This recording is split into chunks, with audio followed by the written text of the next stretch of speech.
Hi guys, magandang umaga. Ako si Yang Raquino Poli din pang Barangay Mabalot, Brooks Point, Palawan. Today's episode mga bi is magaluto tayo ng gulay.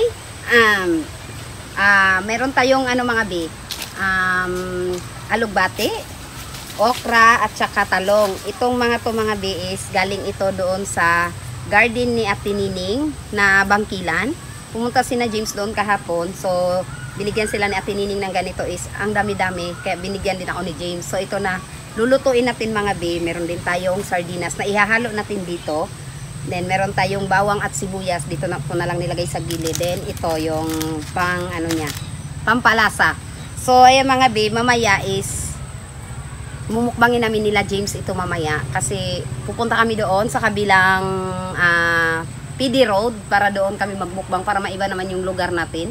Kaya lagi na lang tayo dito sa palibot natin bago dyan sa baba namin. So doon na naman kami sa kabila para mag-iba yung ating lugar. So ayan na mga be, samahan nyo akong magluto ng ating gulay dahil si James ay lumakad pa. So antayin ko na lang sila na makabalik. Nasa bayan pa sila ng Family Leoncio Vlog. So ayan na mga be, tara na!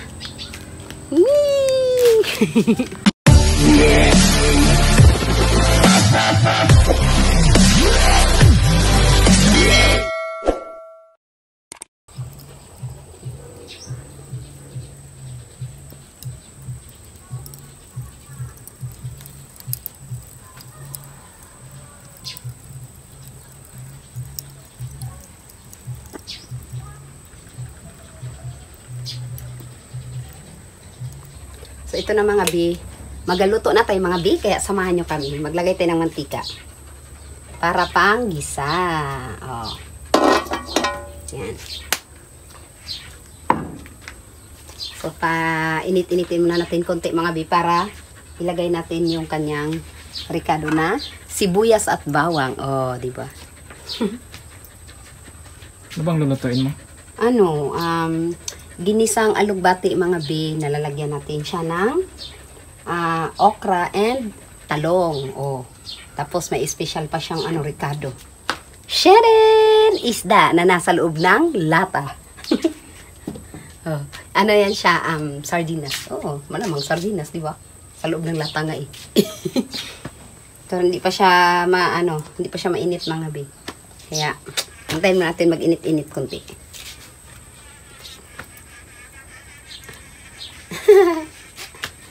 So wala ngayon, walang kasama sa tiyan ngayon kasi nga busy ang lahat. Tapos brown out na naman. Kainis talaga yung brown out na yan. Brown out na naman, kainit-initan. Yan. So walang contact. Kailangan talagang puntahan yung mga kasama para malaman na magbablog tayo mga bi. At magmumukbang tayo kasi nga pag may signal, syempre chat-chat mo lang, video call mo lang. Pag wala, ay di puntahan mo para malaman, di ba? So ito na mga bi, ilagay natin siya. Baka pwede na rin siya. Ayan. Hindi pa siya masyadong mainit. Pero okay lang kasi nga ito eh. Tumatalsik-talsik to pag mainit lang ito. Lalaki ng bawang ko Hindi ko naliit Pero okay na ito mga bi kasi ganito talaga siya dapat. So sa mga nanonood dyan, magabuhay probinsya muna tayo mga bi dahil nga sige na lang tayong bili, wala tayong pambili. At saka wala pa tayong sahod sa YouTube channel. Kaya mag-vlog lang muna tayo ng less gastos siya. At saka wala din talagang gastos ito mga bis. Kasi ito galing doon sa gulay ni Ate Nining. Dala nila James, binigyan lang din nila ako. Then ito sila sa tinda ko to. Yung natira kong tinda doon sa sinira nating unang tindahan ni Ate Yang. Diba yan? So ito na. Kasi sa panahon ngayon is kailangan mo mag-less muna ng gastos dahil nga ang mga bilihin is tataas na, mahal. Masyado ng mahal. So kailangan mag-isip mo na ng content na hindi ka magagastusan. Yung sariling mo lang. Diba? Update pala mga beso ko na sa tindahan namin. Yung tindahan namin na stop yung trabaho.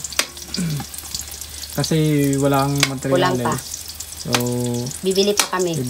Wala pang pambili ngayon.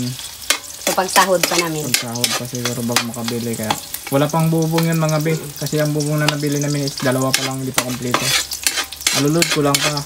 Pero kung makabili na kami ng alulod, siguro na ikabit na yung kwan. Yung kanyang Bubong bubong na dalawa na nabili namin. So, si Kuya Marlon ang nag-video sa akin mga B, kaya nag-voice over na lang siya kasi dalawa lang kami. Ayan. So, ilagay muna natin yung, ito muna yung matitigas. Kamayin ko ng mga biha kasi nagugas din ako eh.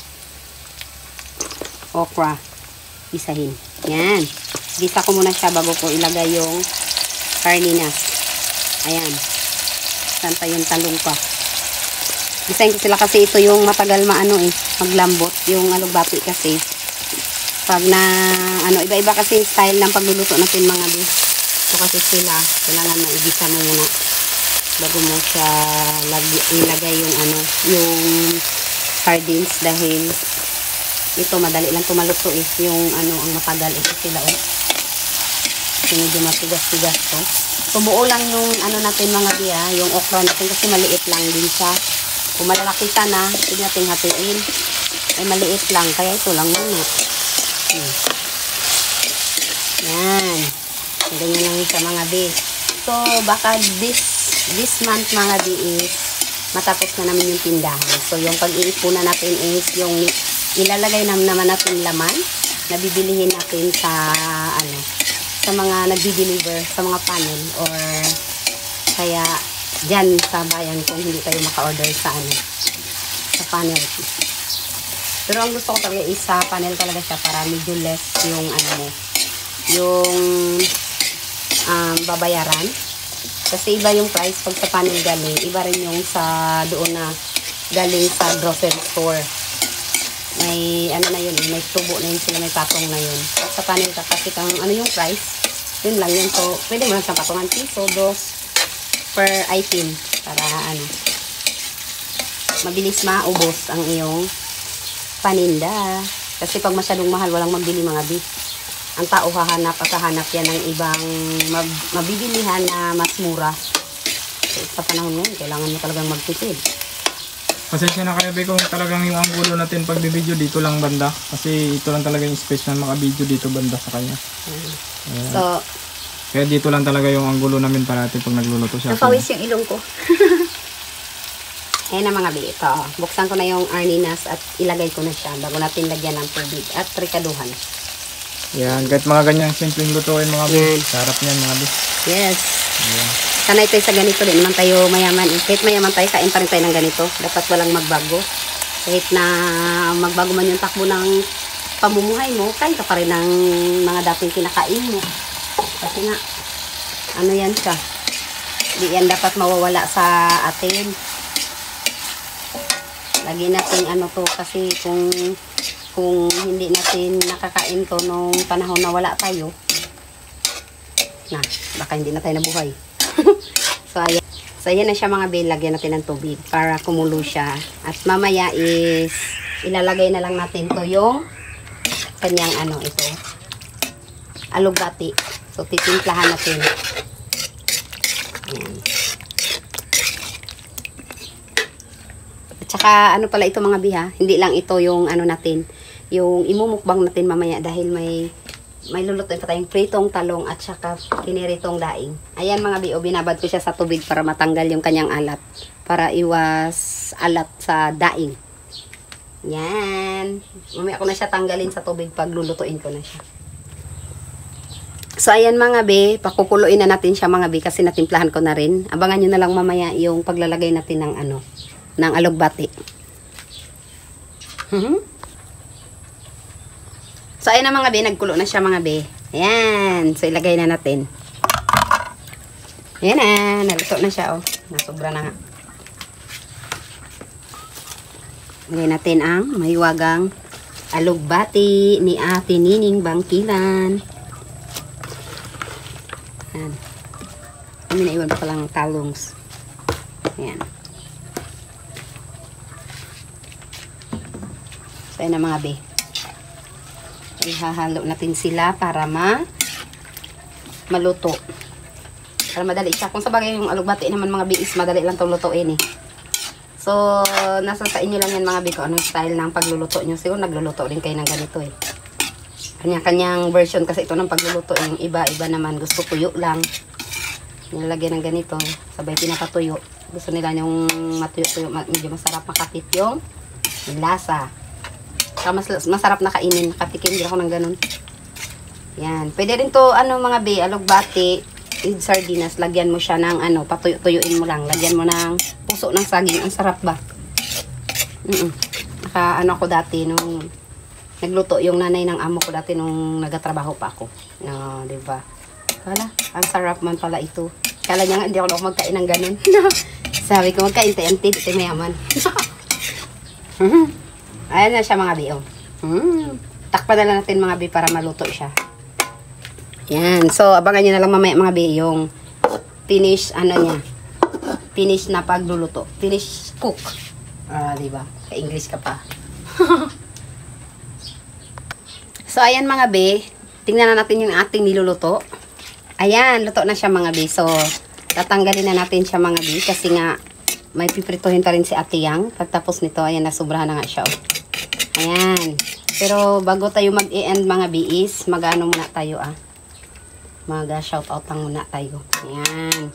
Kasi wala pa rin si Queen Bee. Doon pa sila sa bayan. So, antayin ko muna silang makabalik. Bago kami maglakad. Ayan mga Bee, tanggalin natin. Ayan o. Aro. Uy ha. Ayan. So, balik natin siya dito. Kasi magluto pa tayo ng talong at saka ito. Yung daing na ito. Ayan. Pipritohin pa ni Ate Yang. Oh, tanggalin ko na yung tubig mga Bee para pag nilagay ko sa mantika hindi magtalsik-talsik yung tubig. Yan. Dito ko na lang siya tapon yung tubig mga Bee kasi nga wala pa rin to na simento yung namin.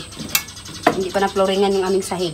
So bago na lang natapos yung ating bahay dahil magpapaamat-amat din tayo dito magpagawa ng ating bahay mga Bee.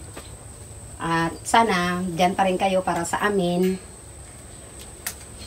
At sana, dyan pa rin kayo para sa amin para mapatapos namin yung bahay namin. Paikutan siya ng hollow blocks. Kasi yung CR namin yan, pansamantala mga biyan lang muna. Yung ginawa naming bubong-bubong niya kasi nga wala pa kaming budget para dyan. So yan lang muna siya. Pag pinatrabaho namin ito, pag pinatrabaho namin ito mga yung na namin yan dyan. Hollow blocks pati so dito. Kasi nga, mas importante ito comfort room. Diba? Alam naman sa kapitbahay pa tayo mag CR. Ay di, gawa na tayo sa sarili natin para dito na lang. Ito sa loob na rin lang ng bahay namin. So hindi na namin kailangan lumabas. Kasi yung kila James sa labas lang ng bahay. Yung CR nila sa amin ito sa loob. Pero dito siya sakop sa may kusina namin. Para paglabas mo dito sa pintuan na ito, yan, CR agad. Maraming pinto yung bahay namin. Maraming lapusan. So ayan mga Be, bago tayo mag-end mga Be, mag-shoutout muna si Ate Yang. Shoutout kay Sir Vince, kay Lenore Nudge. Tama ba ito? Lenore Nudge. Kay Willie ng Toronto, Canada. Justin Miranda, Madiscarting Pam ng Puerto Princesa City. Mary Crit Kwan, Milk Franz, Celine, Kitching, Tita Rose, Tita Ching, Tita Yolanda, Tita Raquel, Tito Romy and Tita Gina, Ann and Kevin, Baby Casper Dog, Easy, Lala TV, Jack Sparrow, Daniel Olidan, Expersipon, Melissa Iskaner, Ivy Ruby, Maria Ashley, kay Ate Mia, kay Roda, kay Amor, kay Ate Ismer, kay Ate Julian, at kay Tito Bobby. Shoutout sa inyong lahat. Naway gabayan kayo ni Lord, bigyan ng mahabang buhay, magandang pangangatawan, at higit sa lahat is more blessings to come sa inyong lahat. At sana ay nandyan pa rin kayo para sa amin, para tuloy-tuloy yung ating paggagawa ng tindahan, pagpapagawa ng tindahan, at next, pagpapagawa ng ating bahay. So, kailangan lang namin ang walang sawang panunood nyo sa amin mga Bi, dahil yung panunood nyo sa mga video namin ng Team Burikat ay malaking tulong para sa amin, dahil doon din namin kinukuha yung mga ibibili namin ng materialis para dito sa bahay, para doon sa tindahan. So, ngayong month mga Bi is matatapos na yung ating tindahan. So, abangan na lang natin ang opening ng ating tindahan. Pero kailangan, bago tayo mag-opening mga Bi is, kailangan mo natin siyang lagyan ng bomba, charot, ng laman. Para pag-open, oh wow! Makinang sa mata, hindi masakit. Kasi may laman siya. Hindi naman natin pwedeng i-open ng walang laman, di ba? So, kailangan natin siyang pag-ipunan na naman mga Bi, kasi nga, nagtatanong ang mga team ko sa Boricat na kung ilan ang gusto kong ilagay diyan sa sa aking bagong itinayong tindahan. Sabi ko siguro mga worth of 50k, pero kailangan ko pang pag-ipunan yon kasi medyo mabigat at malaki-laki. Sa bulsa, mabubutas yung bulsa natin. Yan lang muna siya mga be. So ayan mga be, i-end ko na ang ating video. Kung bago ka pa lang sa aming YouTube channel, don't forget to subscribe my YouTube channel, Marlon Yang Vlog, my Facebook, Marlon Dadenas, and my TikTok, Marlon Dadenas, and don't forget to subscribe James Leoncio Family Vlog, and Kaalaman Jo Padam Pangit, and Marlon Yang Vlog.